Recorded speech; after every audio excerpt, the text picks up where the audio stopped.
I'm totally focused on what's going to make a difference to our education system. And through Springboard Trust, we focus on supporting and growing our leaders, the principals mainly, and their deputies, etc. Whatever you want to do, it requires great leadership to really accelerate the change. Whatever the change or momentum you want to make, it's about that place. And so what we do at Springboard is we really develop people's strategic thinking, their strategic leadership, their prioritization, their persuasion, their focus on what's important and what changes are going to unlock further change. Welcome back to Care Beyond Profits. I'm Azura Ali.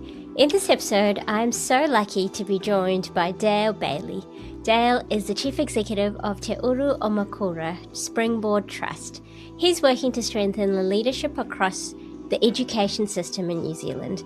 Dale shares his journey from growing up in rural dairy farm in Manawatū to becoming a teacher and educator and now leading a charity supporting school principals across the country.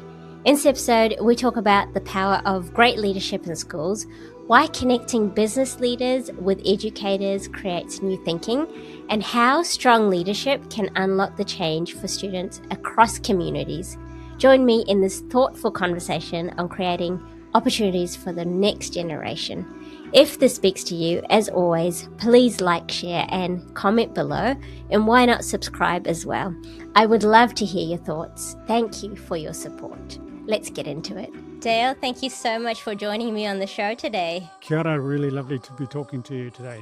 Before we start off, for the audience, just let us know, please, where are you dialing in from today? I'm calling in from Onehunga in Tamaki Makaurau, Auckland, where I live and work. I have lived here since the 2000s, so I'm really now fully ensconced in Auckland. Thank you. And to start off with, if someone was thinking, who is Dale? Dale behind all of the work that you do. Let's take us back on the journey and tell us a little bit about yourself. Zura, I grew up on a dairy farm in the Manawatū, where my family have lived for quite a few generations. We're really ensconced in the landscape there. I started out my professional career as a teacher of geography and social studies, teaching in Palmerston North. Loved that role, got quite involved in community curriculum development, teacher activities. And then at the turn of the century, came north to Auckland, where I worked for the Education Review Office, then Careers New Zealand, back to Aotearoa, and then had a stint in Wellington at Te Papa Tongarewa, the Museum of New Zealand. So, and then returned to Auckland and have been working now at Te Uru Amokura Springboard Trust for 6 years. I'm really quite involved in a lot of community work and heritage and the arts, local community activity, and I'm proudly chairing the board of Spelled New Zealand. So really have had a lot of interest in education, community development, supporting people and what they need to do. Thank you. And did you start off when you were young? Did you think that you'll be where you are today? No, I don't think I ever imagined that I'd be at Te Uru Amokura Springboard Trust. It's been a really interesting journey of, working with people, helping them achieve their potential, and I just the opportunities arose and I took them. So it's great. I love the work. I love being here in Auckland, and it's been really fascinating working with so many different people over the years. Was there a certain thing in your childhood? Was there a theme that you think led you to, take this career path? What was your earliest memory of going down this path? Well, I think I've had some really great teachers over the years, and really benefited from really high quality public education. I think of some of my teachers in primary school at Sanson School. They really opened up the possibilities around heritage and culture and communities. And then, having great opportunities at high school and then university, then on to training college. That we were very lucky to have that route and pathway, and this was well ahead of any of the high student fees that people have to pay today. So the great investment in my extended family, there were lots of teachers, and they were really like role models and encouraging in that space. So it was quite an easy journey in that regard. But I think it's those examples of people and their great teaching careers that made the difference to me. And what was your family environment like? What shaped you during your early days? We lived in an area where we were surrounded by cousins and extended family. And the other day, I saw a photo from the 1970s, a class photo, and a good quarter of the class there are relatives of mine, cousins, extended family. And it was back in the day where people didn't move around so much, and the richness and the diversity of that. I had 28 first cousins. It's a really rich family connection, and people really knew who you were. You had connections. We were all socialized together. All those things, the way the world has changed enormously in that regard since those growing up in the 60s and 70s in rural New Zealand. So I think that warmth of the community, the connection, the shared heritage is all part of that. And I had a very strong sense of place. My family had been there farming, and before that, they were sawmillers. And the connection to place and places and people, cousins and aunties and uncles and grandparents. My grandparents lived on the same farm. They were like a couple 100 meters away from us. So after school, we would go over there and spend time with them. So there was great intergenerational learning. Yeah, they sharing of stories, and I'm sure they enjoy it because I absolutely love being a grandfather today, and I can just see me practicing some of the things that they did to me when I was growing up. That sounds so beautiful. How many of you were in your household? Well, I had my mum and dad. My dad had grown up on the farm that we lived on, and I have a younger brother. It was quite a small family in the scheme of things, just the four of us. And as I said, on the same farm was my grandparents, and my other set of grandparents only lived sort of 10, 15 minutes away. So we were always doing activities with them and the other cousins from those families. Remember being at Calf Club agricultural day at school.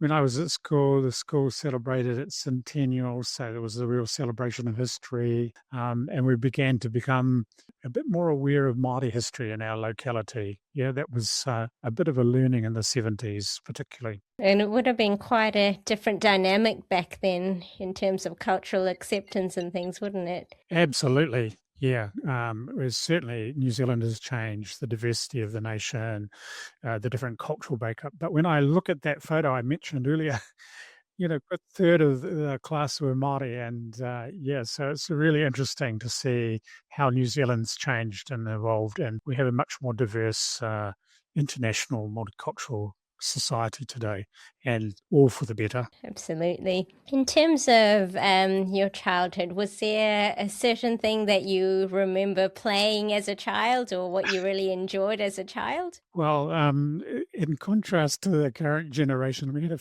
only a few toys. I remember very clearly they all fitted into one cardboard box. So we had compared to today's children, minimalist. So we actually made a lot of fun ourselves. I remember vividly building huts in the trees.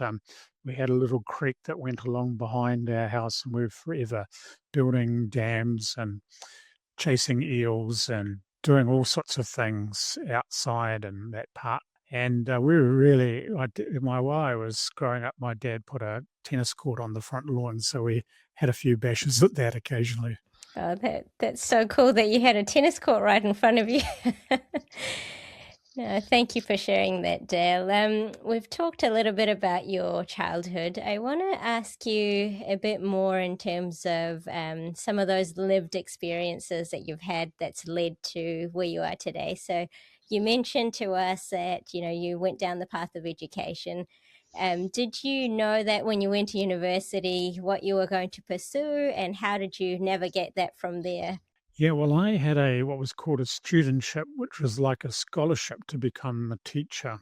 In my last year at high school, there was a critical shortage of teachers, and the government expanded the scholarship for people would first go and do their degrees at university in the secondary field and then come on to being teachers. So through that period of time, we had some coaching and mentoring from people who were ex-principals, and some of the courses that we took at university was really designed towards being, in my case, a teacher of geography and social studies. So I did some courses in anthropology and sociology and history, and I majored in geography. And so those choices in terms of actual courses that we did at university was really guided by that, and we were moving along a pipeline to be available to fill the vacancies. And I was very lucky to get that studentship, because in the budget of the year that I was finishing high school, they increased the number by some 300. And so it was a great way to have a bit more money at university, but also the guidance and support towards becoming a teacher. And so I went right through university. I did my master's degree and then a year at training college in Christchurch.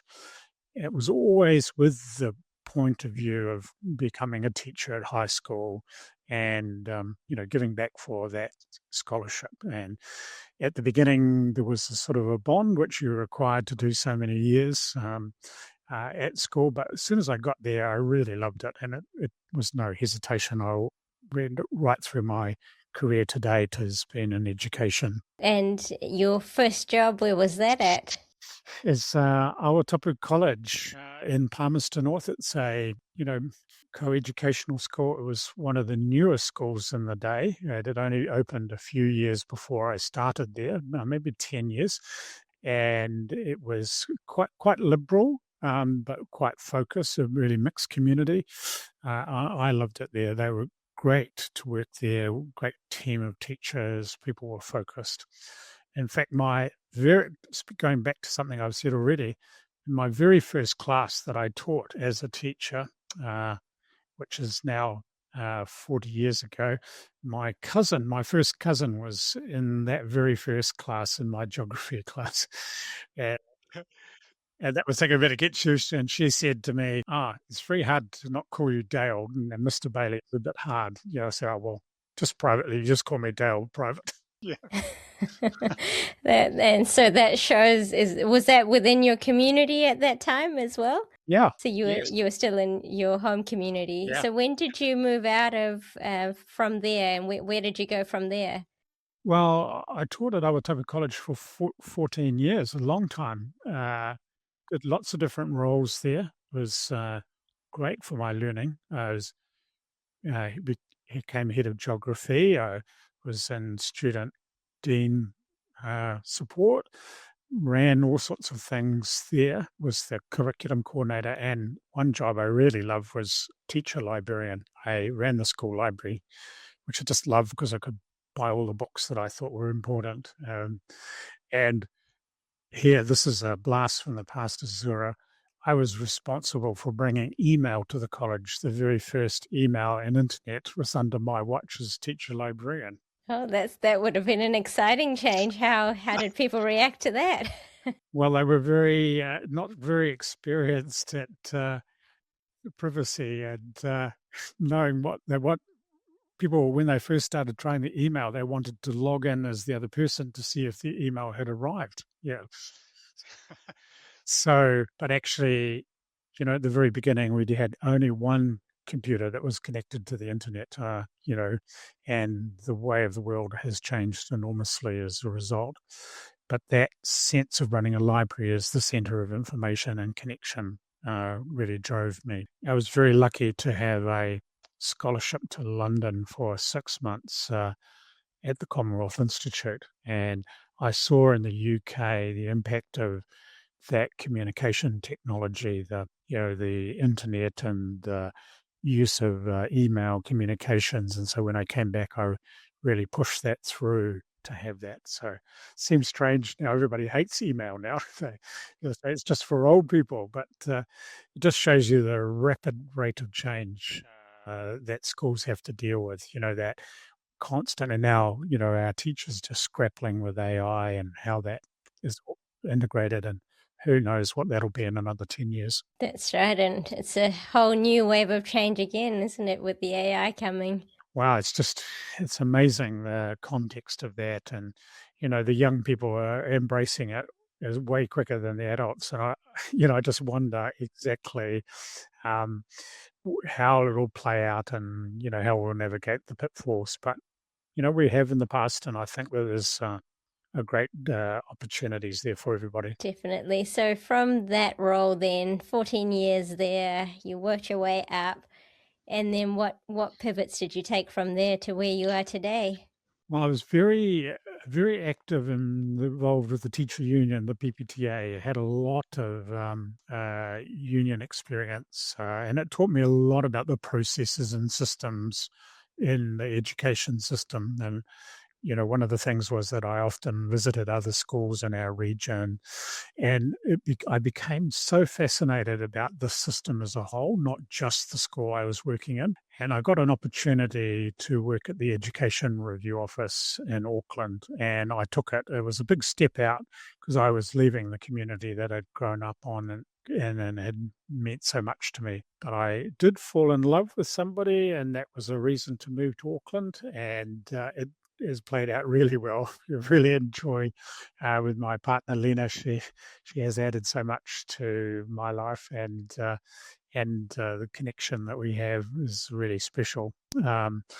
But coming to Auckland and seeing the huge diversity, working in Aotearoa and going to schools all over Auckland and Northland, into some of the biggest schools in the country, some of the smallest early childhood centres and primary schools, it really developed a strong interest in the way the whole system works, not just each school or early childhood centre, but the way in which we're creating a system for all our young people in New Zealand to succeed and have a great life. And obviously the challenges in that are quite extensive, and that's fascinated me as well throughout my career. And so from Aotearoa, where did you go from there? Well, I worked there for, I think, 6 or 7 years, and then moved to Counties Manawatū as the regional manager for what was then called Careers Services, that became Careers New Zealand. And it was a government entity that supported career education in schools, but also worked with migrant and refugee communities, worked with Māori and Pacifica. And we led a team in Manawatū. And as you can imagine, the huge diversity in that part of Auckland, it was a great experience and connection. And it sort of built on that system view, that idea, the pathways that young people can have and the blockages that face them and their experiences. So I learned a lot about career development thinking and managing your own career, thinking about the opportunities. And we worked on improving the services and support for careers people in schools who are so overworked in such important roles. Yeah. So that was a really fascinating thing because I began to work on a number of projects to improve the way in which that worked across the careers system in New Zealand. So one project I was involved with in Metzley was the development of some benchmark indicators about what good practice looks like in careers education. And that has had, I think, quite a significant impact in the development of those services. After that, I went back to Aero as the Northern Area Manager and then became the Deputy Chief Review Officer for the Northern District. So led the team in Hamilton and Auckland, and we did all the English medium reviews from Taupo North. Yeah. So you can imagine that region, a huge number of schools and early childhood centres, the huge diversity from tiny rural schools to big, large, complex schools. And, it was a really fascinating period as we worked through how we can help those schools develop and focus on evaluation and improve those things. So It was a great period of my career. I really loved working back at Aero and going back after a period of time, in the executive leadership. That was extraordinary. And we shift the practice of Aero. It changed over the period of time I was there, different approaches and methodology and focusing on new ways of making a difference for every young person in New Zealand. And after that, I got offered a 3 to 6 months secondment at Te Papa Tongarewa Museum in New Zealand, Te Papa. And I had been... So that's down in Wellington, so from Yes. Auckland you moved, yeah? I was a commuted backwards and forwards. And, I'd had a long involvement in museum governance, first in Palmerston North at Te Manawa, and then also on the Auckland War Memorial Museum Board. And I got offered a 3 to 6 month secondment as part of the public sector leadership development. I think the idea was to go and lead in a sector where you didn't have the technical experience, that you had to manage things that you weren't technical expert in, and ended up staying for 4 years. I loved the sense of being involved in an important institution, but in my education space, because I became Director of Collections, Research and Learning, it was about public learning, public education, that informal educational, and we worked hard to improve the quality and experience for classes and education visits to Te Papa in that period. And also, there was an amazing experience there as we redeveloped some of the galleries, the natural history and art galleries. We developed the learning centre there, the learning lab in Aotearoa. And then I was luckily involved in developing some international exhibitions. The standout one was getting the Terracotta Warrior exhibition to Te Papa. So that involved trips to China to negotiate and develop that project, which was a absolutely knockout exhibition. Yeah, so I had some great learning opportunities there that really pushed my experiences and horizons out, Azura. How long did you spend in China between your trips? Was it sort of up and down, or did you spend time in China while you're on those trips? Quite a lot of time. I had, I think, 6 trips to China in the period to develop the agreement, and working with the Chinese museum people. Xi'an really is very important, and very important in the Chinese culture to establish the relationships. Lots of communities have this, don't they? And it's about the connection, the personal connection and commitment, and to work through that relationship building first before you do any of the contractual stuff. And so my experience in education really held to there. So it was a great experience of my lifetime working on that project. And one of the great wonders of the world. I really recommend anyone who can visit. It's just extraordinary. That sounds very beautiful. And then from there, you moved on to somewhere else, I take it? I decided to finish in 2019 at Te Papa, and probably the number one reason was our first grandson arrived, and I really didn't want to miss out. And I'd been travelling up and down each weekend, and I thought, 4 years is enough, and I wanted to be involved in our grandchildren's lives.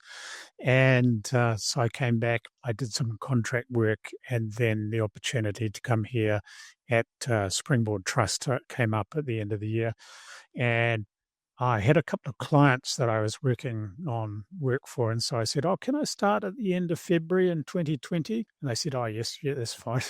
Well, we know what happened in March, don't we? So I was only sort of 3 weeks into the job and the pandemic arrived. And so I hadn't even met everybody in the team at that time. And we just had to pivot the business, the whole focus. As we know, that has been such a huge change in our society as a result of that.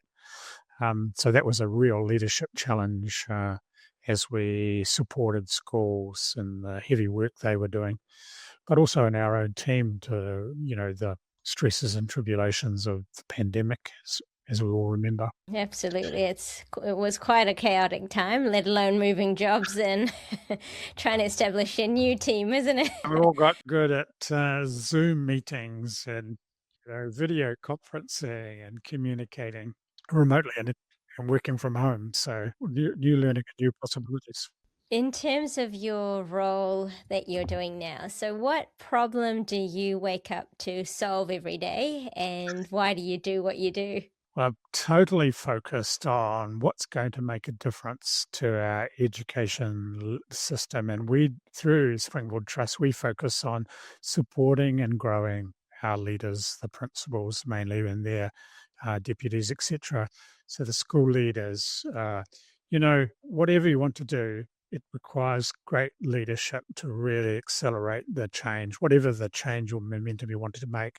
It's about that place. And so, what we do at Springboard is we really develop people's strategic thinking, their strategic leadership, their prioritization, their persuasion, their focus on what's important and what changes are going to unlock further change. And we do this through an really interesting way, is that we put them through a program about strategic thinking, but match each of the school principals up with a volunteer from the business community.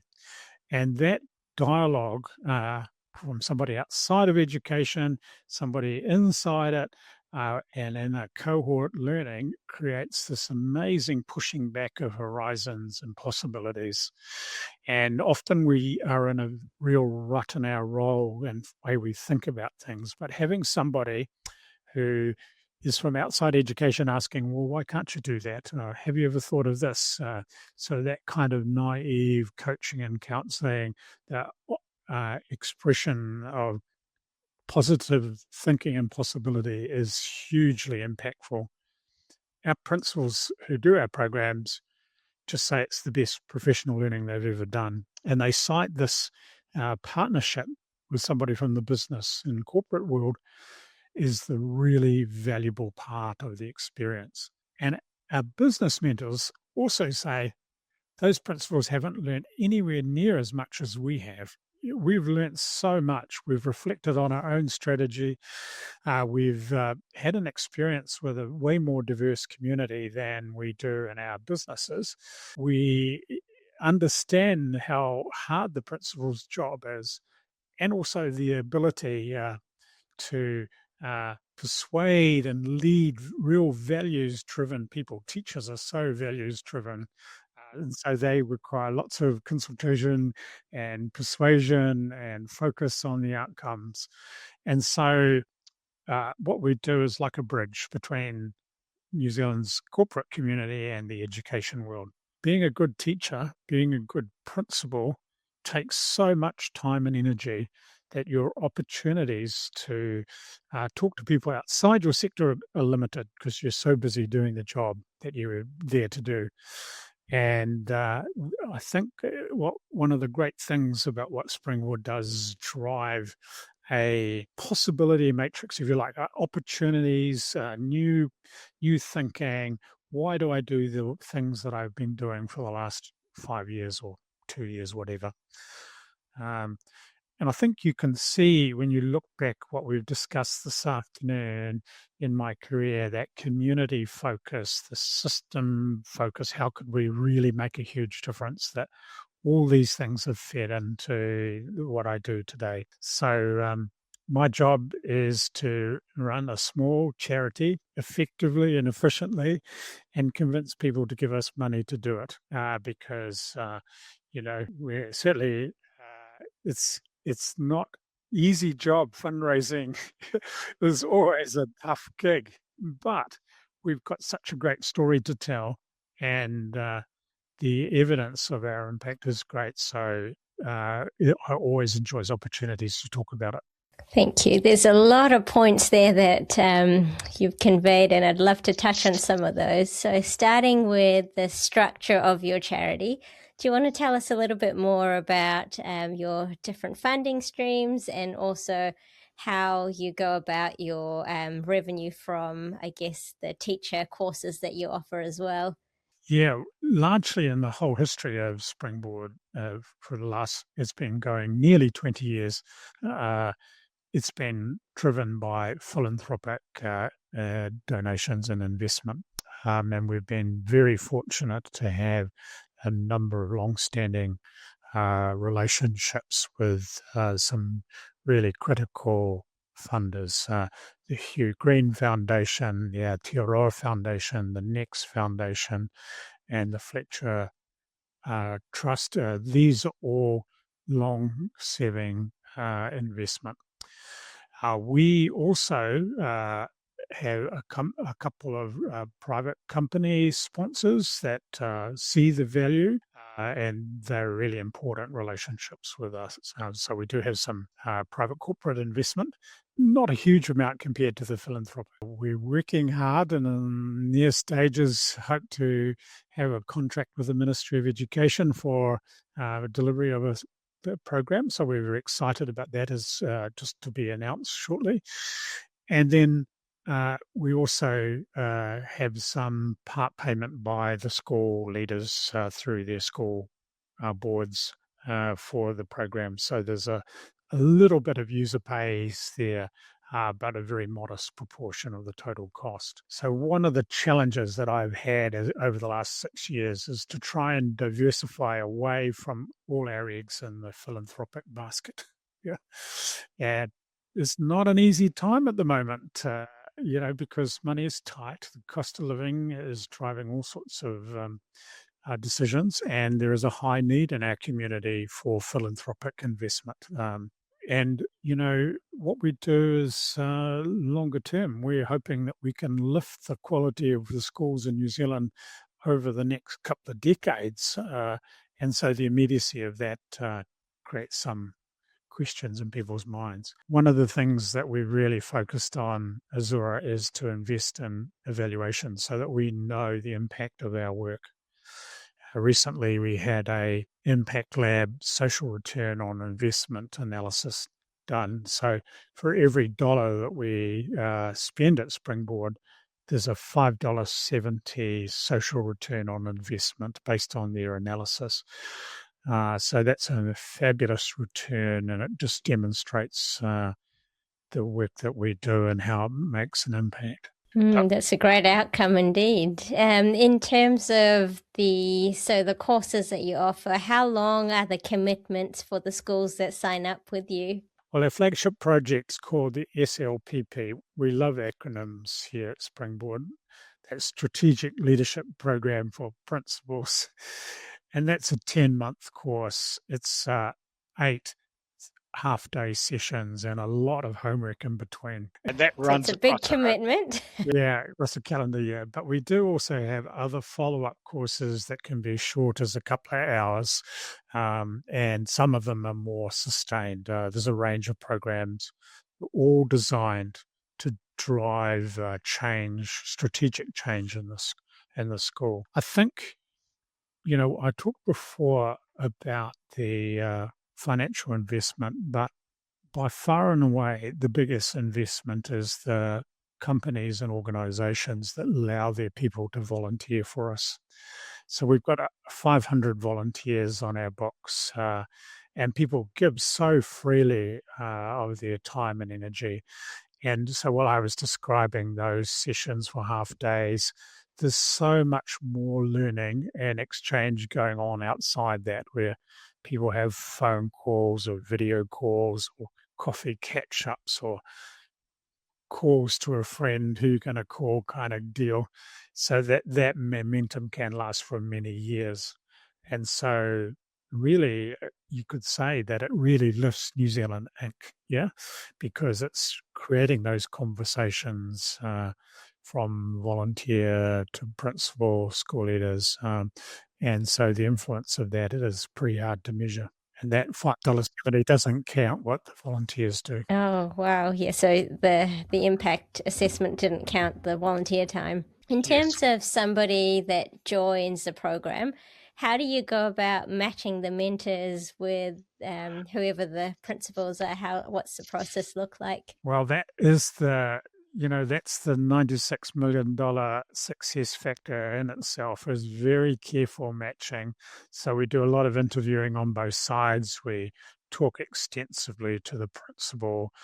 We talk about their context and their experiences. We also look at the motivations of the volunteer. We assess the kind of best match. We get it right quite a lot,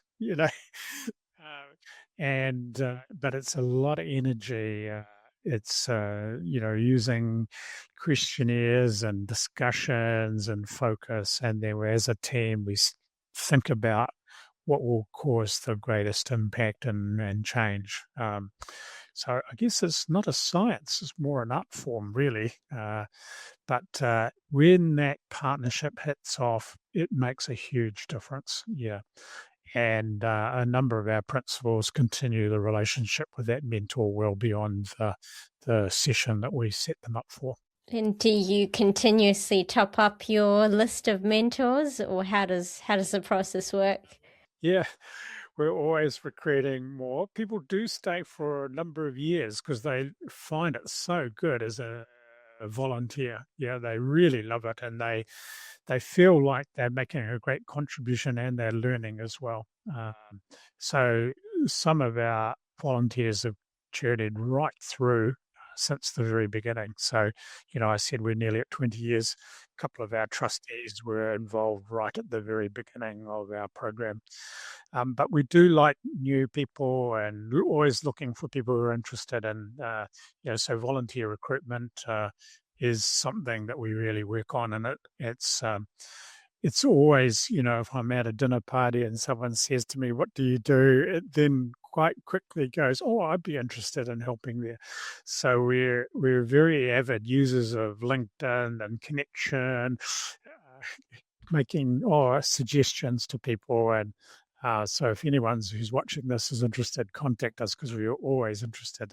And we like to have them in the community where the principal is located if we can, because it's going to be much better when they understand the context. So last year we didn't quite get the volunteer to match the principal in Stewart Island or Great Barrier. That would be quite a hard task. But certainly, we try and have somebody who has an appreciation of what it's like to lead in those communities. And so, yeah, it's a wonderful learning opportunity. And again, if anyone wants to find out more, jump on our website and have a look. And you operate right across the nation, don't you? Yeah, so we're a small team. We only have 11 of us in the team, and we do a mixture of online and in person. And so we'll move people to where they need to be, but most of our team work from home. And we've got people in the South Island, across the North Island. And we regard if you're a school leader in New Zealand, we'll try our best to connect to you. And we don't want geography to be a barrier. And in fact, Azora, the experience of our some 600 schools that are in rural and remote settings is something that is really important for us to focus on. There are 600 schools where the principal has to do teaching as part of the regular day because they're so small and remote, and their needs are huge. And we've had programs directly working with rural teaching principals, and that's a really important area for us as a nation because these schools are a long way away from other support and help, and it's something that we really pride ourselves in focusing on. And so, yeah, we try to make it a really good service if you happen to be in back of Otago somewhere, or if you're in downtown Auckland. Those principals are able to jump online and do most of the courses, are they? Yeah, we do a bit of online, and where we can get people together, we try our best. And in the past, we've run block course for that. So we really look at the context and what's going to work. One of the things is if you're a teaching principal, you're on call all the time. So even online, you're often called to something that needs attending to. So understanding the context, the reality of that principles, working life is really important. Thank you for sharing that. There's been a lot that you've shared in this context. I want to pivot a little bit now to yourself personally in the role that you do and your leadership experience, starting with the fact that there are so many balls that you're juggling. And you've said that, you're looking after a group within, not just in one locality, but many. So there's obviously days that go right and there's days that don't go right. So what are some of your own personal things that you do to help yourself be grounded? Well, we're having some good exercise each day, and walking, particularly walking, is really good for the processing. I find getting out and thinking about things, getting away from the clutter is very important. Secondly, having an ear to the ground of what the team and the volunteers are thinking and connecting things. I think that's very important. Being open to feedback and actually understanding the drivers of people, why they might want to be involved or what's driving behind their concern. Things always go wrong. So it's the managing of those things, responding quickly, not brushing things under the carpet, but walking and thinking. That's the really important thing. And having some really good activities that are not work. Yeah, so I love being involved in heritage, history activities, reading, film. Yeah, all those things are really important. And looking after the grandchildren, that's a number one activity for me. And sometimes that's one of the most joyous things you can do, isn't it? Best job I've ever had. Oh, that's very Granddad. fortunate. In terms of your own personal values, if you could only pick 3 values, what would they be and why? How can you say 3? That's just too limiting. Probably integrity. Yeah, the honesty and integrity. Can I have that as one? That seems to be one. To me, honest connection, really focused on it.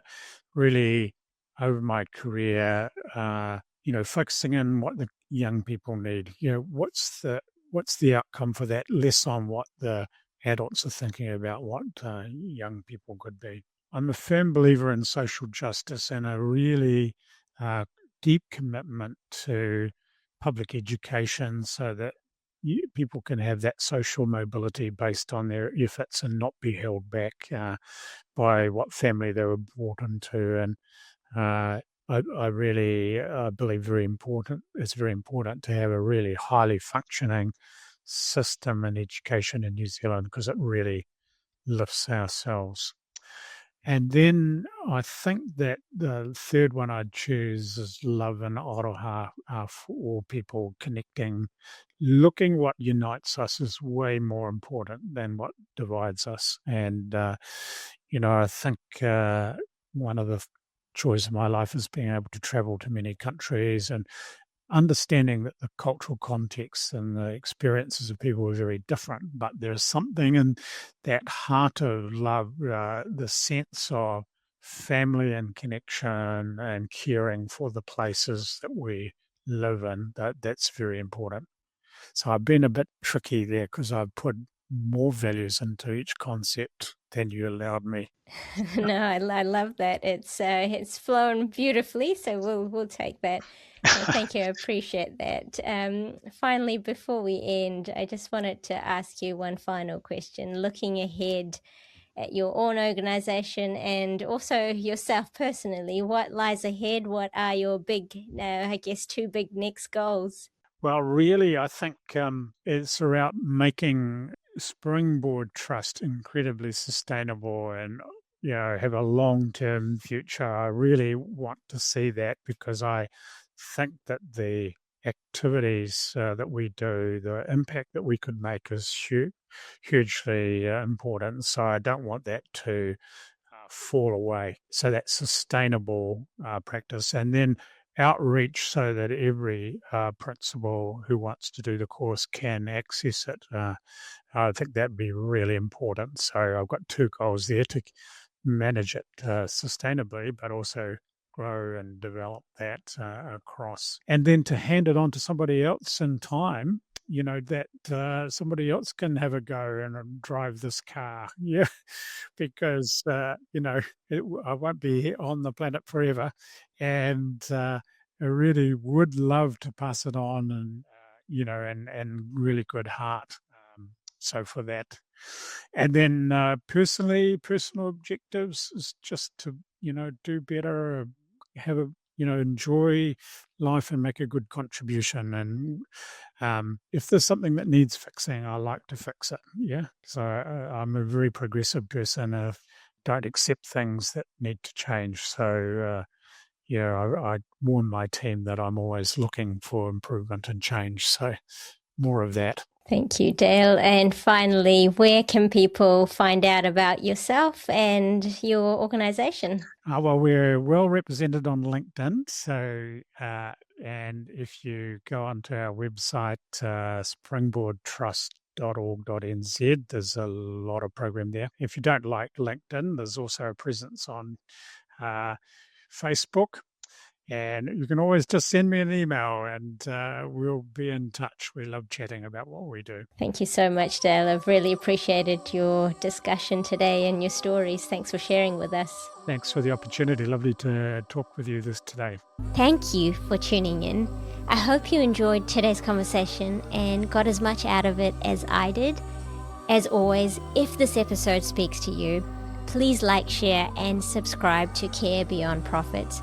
I appreciate you, and until next time, keep caring beyond profits.